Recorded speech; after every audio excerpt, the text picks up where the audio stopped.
Is awakening the end of suffering? Or is liberation the end of suffering?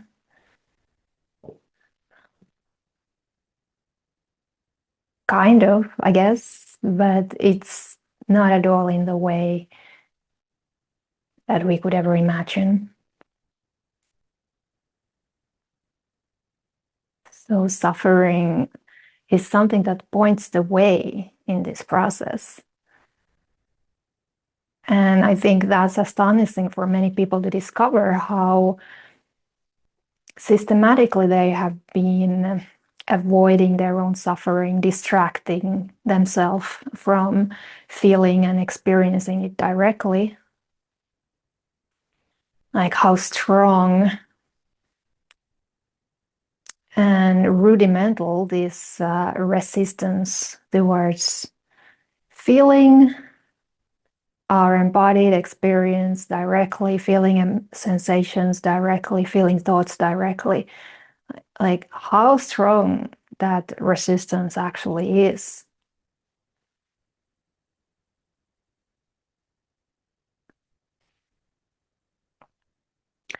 That's what the self is basically all about. It's about resisting a reality.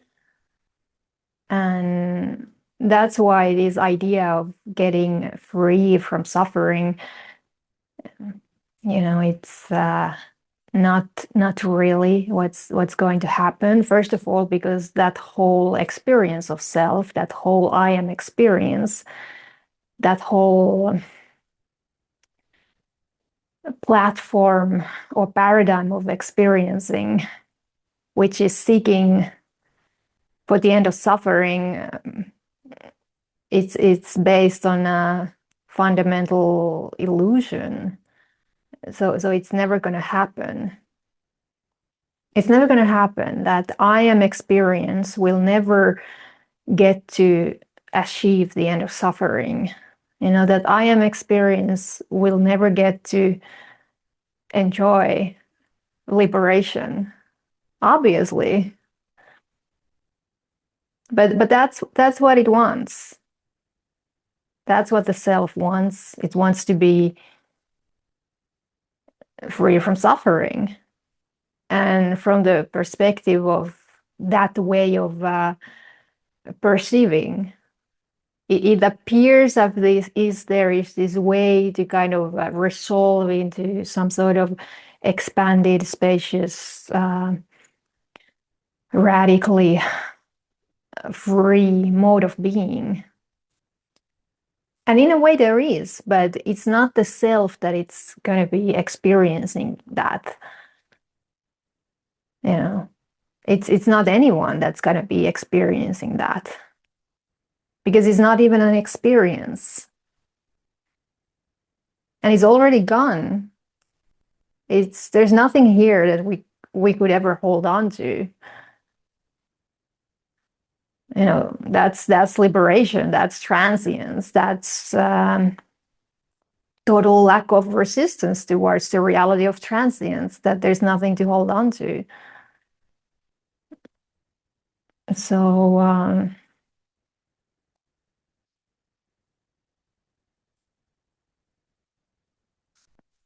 this phrase, the end of suffering, even it is descriptive, I guess, it also doesn't really make sense, because all the words cease making sense at some point. Liberation, awakening, all of it. Like there's just this.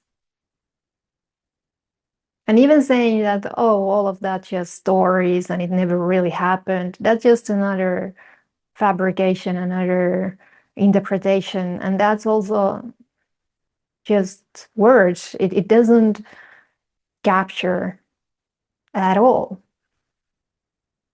Like nothing that anyone could ever say would capture or come even close to just this.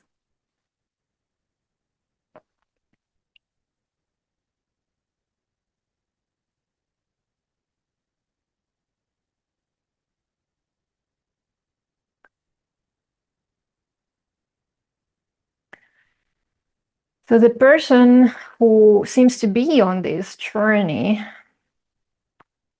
or quest of enlightenment is not actually there, and it never was there. That's why it doesn't really matter what the person is apparently doing, what the character is doing in the movie, what kind of practices or all of that.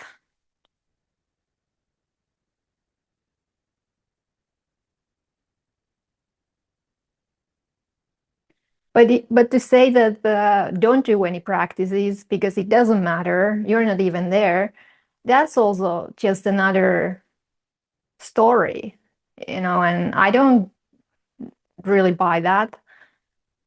I think some of these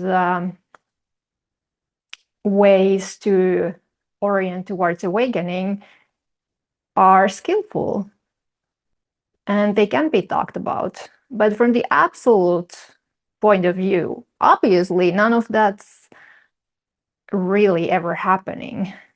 Like from the perspective of person, there is this quest of getting somewhere or getting that clear seeing or getting the fundamental insight or being able to directly recognize and all of that.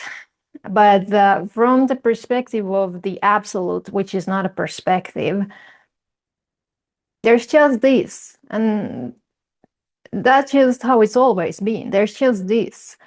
So what is living Vivi's life? It's not Vivi, and it never was.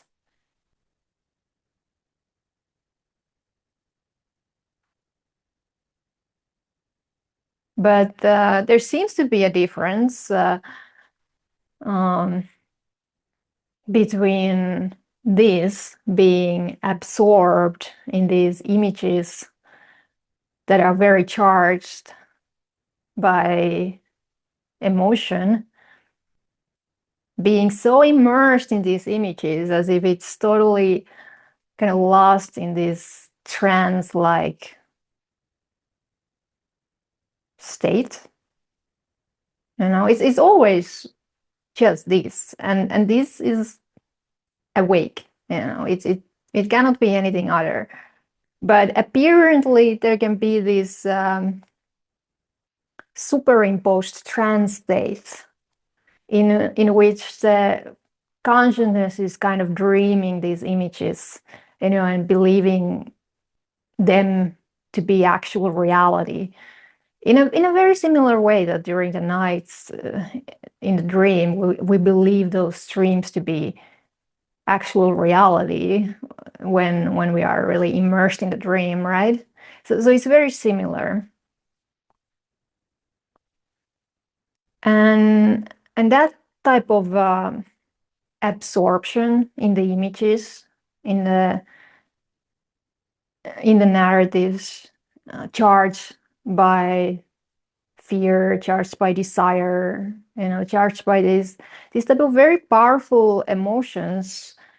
But when you look closer into that emotion, when you actually feel it for what it is, it's hard to say what it actually is. It's just there's nothing there to be found, actually. I mean, that's how I'm looking at it now or reflecting on it now. I know that when it was happening, that immersion into the virtual reality created by the images, they felt like emotions, all of that stuff. The joy, and the suffering and all of it, they felt like very real emotions, but there's something about it when this awakening really, really penetrates the root of the mind. And sometimes that is referred to as the fundamental pride, which is, of course, not emotion in any conventional sense, but that's almost like the energy that seems to hold this experience together, right? Dreaming yourself in that type of way as a person. And And that experience can cease, that type of trance-like immersion into the images, which actually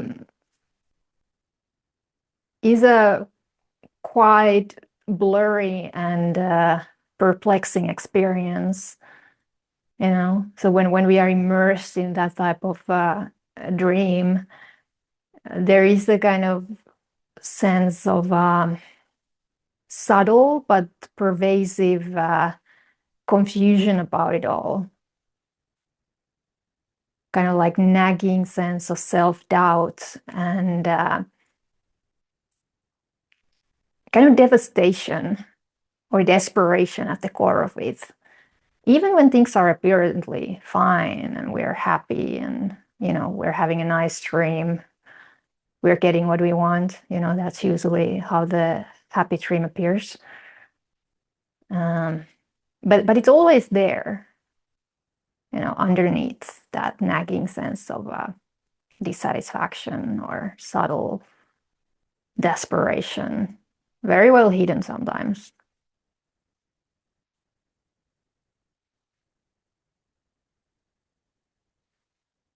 So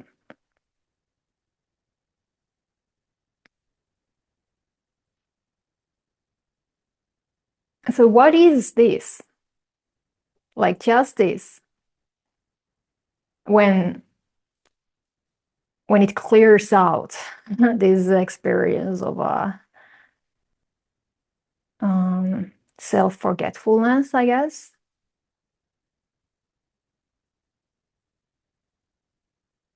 It's not really even self-forgetfulness because there's nothing or no one here that could forget itself. That's the thing that can't really be talked about. Like that which is sometimes referred to as awareness or just presence, it is not any actually existing thing. So there's nothing or no one here that could really be absorbed in a trance state or that could awake from the trance state. So when this is seen, it everything becomes kind of zero-dimensional. Everything becomes zero depth.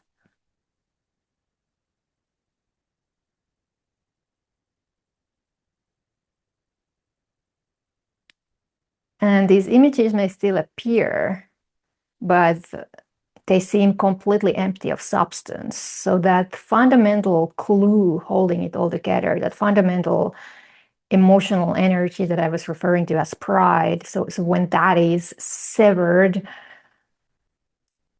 the dream still continues, but the images are very clear and very beautiful and very vivid, very transparent, very spacious. So it's the same mind, but in a natural state, we could say. There was something artificial about that absorption into mental representations like that, like the whole experience of the mind dreaming itself. It gets very dense and thick and condensed like that. That's how the I am experience feels like. So there's a kind of suffocation, I guess, there, and you only feel it for what it is, what it was, when this relaxation takes place and the mind relaxes into its natural state of clarity, of openness, this immaculate nature, this empty, astonishing, pristine, fundamental nature, which is not any actually existing thing, right? So the nature of the mind is empty.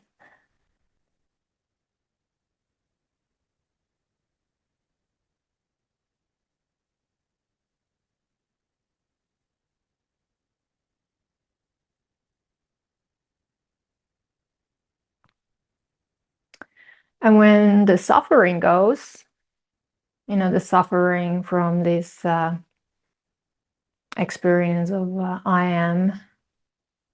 So when that goes also the counterpart of the suffering, the positive emotions. Like all of it goes. And they actually don't seem that different from each other.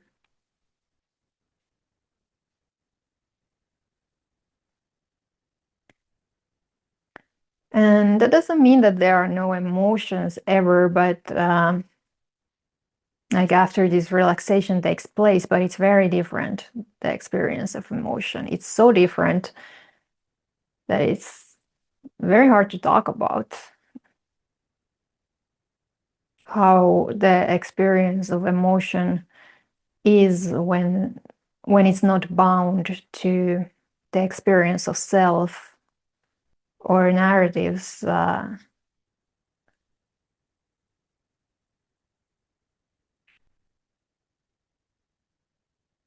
It's kind of like a profound mystery.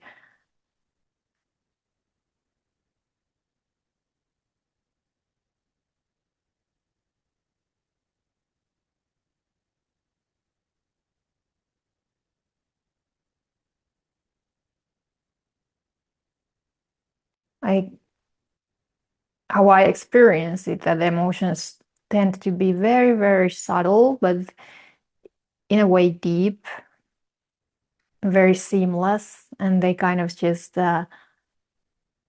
move through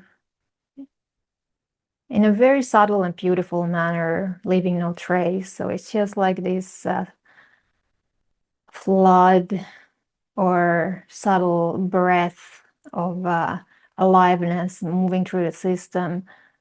And there's not really self-consciousness, so there's no need to look at the experience or have this sort of experience that, oh, there is sadness or I am sad. It just doesn't seem to occur. So there can be that emotional flavor, that subtle aliveness, and that incredible emptiness. And there can be some sort of self-reflection, like capacity to kind of say that, oh, this is grief, or so it would appear, but it's very hard to say who is feeling it or if it's even happening. It's it's like grief, but no one is experiencing it.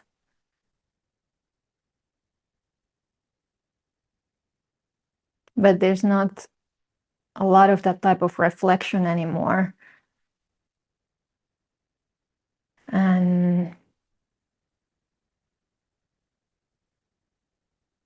emotions, just like thoughts, they just seem like this type of empathy, luminous phenomena that are nothing other than the nature of mind itself.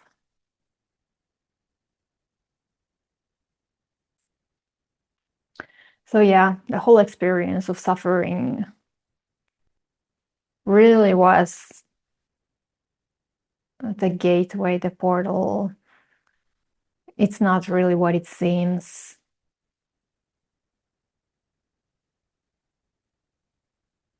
But it kind of feels like that there was this type of